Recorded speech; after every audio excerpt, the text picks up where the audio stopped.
Good evening, नमस्कार, सत श्री अकाल। मैं आसिफ खान, न्यूज़ इंडिया 9 में आप सभी का स्वागत है।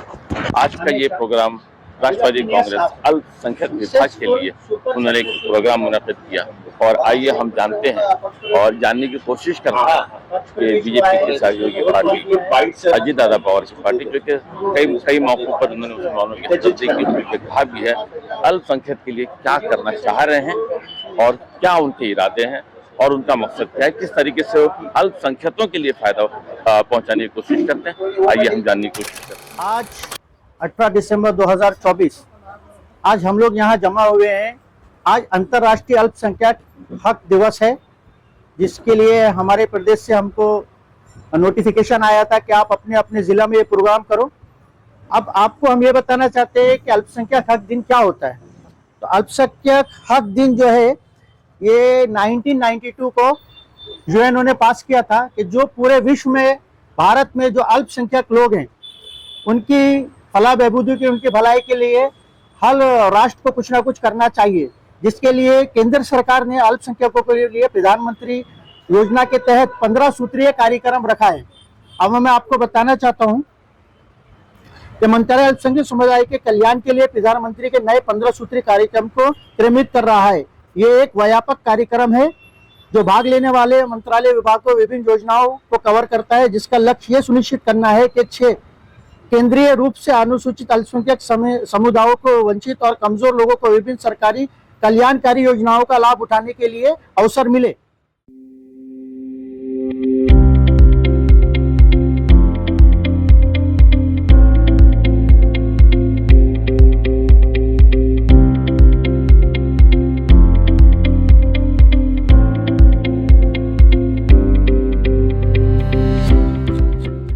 दाइस पर उपस्थित सारे सीनियर्स, मेरे दोस्त, कलीग्स और मेरी माता बहनों, हम इस अल्पसंख्यक दिवस पर एक ऐलान करना चाहते हैं। अल्पसंख्यक विभाग 145 से पाटिल साहब के नेतृत्व में और हमारे शाहनवाज भाई के नेतृत्व में हम संडे वाले दिन इंशाअल्लाह एक मेडिकल कैंप रखने जा रहे हैं, जो सारे लेडीज़ लोगों के लिए होगा, जिसमें गायनेक और ब्रेस्ट कैंसर के लिए स्पेशल डॉक्टर्स आने वाले हैं हॉस्पिटल से। तो जितने भी लोग होंगे, मैं आपके चैनल के माध्यम से बोलना चाहता हूं कि इसका फ़ायदा उठाइए। बस अपने 2 शब्द को यही विराम देना चाहता हूं। शाहनवाज साहब, आज से जो अल्पसंख्यक का प्रोग्राम आपने मुनक़िद किया है, इस प्रोग्राम में आपने बहुत सारी स्कीम बताई, बहुत सारे पॉइंट्स दिए गरीबों के लिए, एजुकेशन के लिए, हेल्थ के लिए। तो आपका प्लान क्या, आपने इसके मुतालिक क्या सोचा है?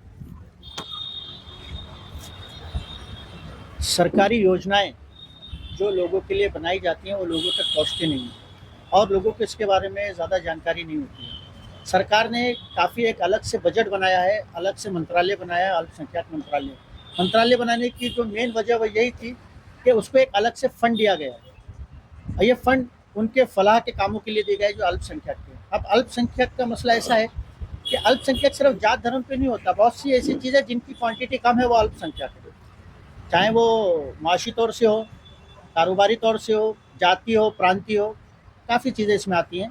लेकिन लोगों के दिमाग में इस वक्त ये बैठा है कि अल्पसंख्यक मतलब सिर्फ मुस्लिम, ये मुस्लिम नहीं है। अल्पसंख्यक की जो कैटेगरी है वो 5 लोग हैं, जिसमें मुस्लिम, क्रिश्चियन, सिख और ईसाई और जैन और पारसी। लेकिन चूँकि पारसी क्वांटिटी में, तादाद में कम है, लेकिन वो सक्षम लोग हैं, इसलिए वो ज़्यादा हाईलाइट नहीं हो पाते। मुसलमान जो है वो काफ़ी पसमानदा तबके से आते हैं, सिख भी हैं, ईसाई भी हैं। तो इसके लिए हमने ये कैंपेन आज का दिन मुकर्रर किया। आज अल्पसंख्यक हक दिन है, यानी आज उनके अधिकारों के दिन है, इसलिए हमने ये प्रोग्राम रखा।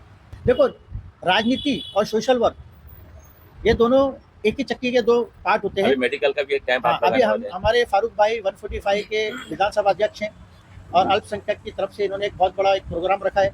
तो ये इससे राजनीति का इसका क्या ताल्लुक है, बताइए। आप अगर किसी तकलीफ में आपकी तकलीफ दूर करें तो राजनीति का इसमें क्या लेना। और ऐसी राजनीति लोग करते तो ये बहुत अच्छी बात है। ऐसी राजनीति तो मैं बोलता हूँ हर किसी को करना चाहिए कि लोगों का फायदा हो जाए। अरे अगर आप उन तक उनकी तकलीफों को दूर करने के अगर कोई समाधान बता रहे हो तो ऐसी राजनीति तो मैं चाहता हूँ सारी दुनिया करे। इलेक्शन का माहौल रहा है और अभी लोग उससे निकले हैं। अगला इलेक्शन की डिक्लेरेशन है कॉर्पोरेट के लिए, तैयारी भी चल रही है लोगों की। तो आप जिस पोस्ट पर हो और यहाँ पर काफ़ी दिनों से आप एक्टिव भी हो, तो एक रणनीति हर इंसान बनाता है। हर रणनीति के दो पहलू होते हैं, एक अपना मफाद होता है और अपने जरिए अपनों का मफाद होता है। और जब दोनों चीजें कनेक्ट होती है तब लोगों तक उसका फलाह और उसका सही तरीके से फायदा पहुंचता है। तो यहाँ पर आपने लोगों की सबसे अहम क्या समस्याओं पर गौर किया? सर पहले तो आपने ये कहा कि इलेक्शन इसमें जोड़ दिया आपने। हम वो गढ़ से आते हैं, 2017 में जब राष्ट्रवादी में कोई नहीं था तभी हमने राष्ट्रवादी से इलेक्शन लड़ा है। लोग कॉर्पोरेटर यहाँ पर जीतने के बाद यहाँ पे दिखते नहीं है, कुछ लोग तो हारते हैं और गुल हो जाते हैं। हम हारने के बाद में ये ऑफिस डाल के पिछले 8 सालों से सिर्फ समाज सेवा में ही लगे हुए हैं। हमको सिर्फ समाज सेवा, हम पवार साहब के कार्यकर्ता है। अजीत पवार साहब ने हमको ये बोला है कि 80% समाजकरण और 20% राजकरण, और हम उसी के ऊपर चलते हैं। और हमारा मेन मुद्दा है शिक्षण। अगर आप देखते होंगे कि पिछले 8 सालों से हम लोग शिक्षण पर और एजुकेशन और मेडिकल, ये हमारा प्राथमिकता होती है। इसी वजह से हमारी पार्टी हो, मोहन पाटिल साहब हो, शाहनवाज भाई हो, ये सब बहुत एक्टिव कार्यकर्ता है। हमारे साथ जिला महासचिव और ब्लॉक अध्यक्ष मौजूद हैं, मोहम्मद अली साहब। आइए हम इनसे जानते हैं कि इन्हें जो पोस्ट मिली है, इन्होंने उस पोस्ट का कितना हक अदा किया है और उस पोस्ट का हक क्या अदा करने का इनका इरादा है। जी, मैं तो पहले हमारे जो पावर है राष्ट्रवादी कांग्रेस पार्टी, अजीत दादा पवार, इन्होंने जो शाहनवाज सिद्दीकी जी को जो जिला अध्यक्ष है, इनके ऊपर जो कारोबार, जो पूरा कार्य इनके ऊपर सौंपा है, ये बहुत अच्छी हमें सपोर्ट मिलेगी इनसे। और इन्होंने हमें इस बार जो मौका दिया है, हम पूरी कोशिश में है कि ज़्यादा से ज़्यादा मीरा भाईंदर में राष्ट्रवादी पार्टी काम में आगे बढ़े। और हमें जो इन्होंने जो जिम्मेदारी दी है, हम इसके लिए पूरी तरीके से उतरे।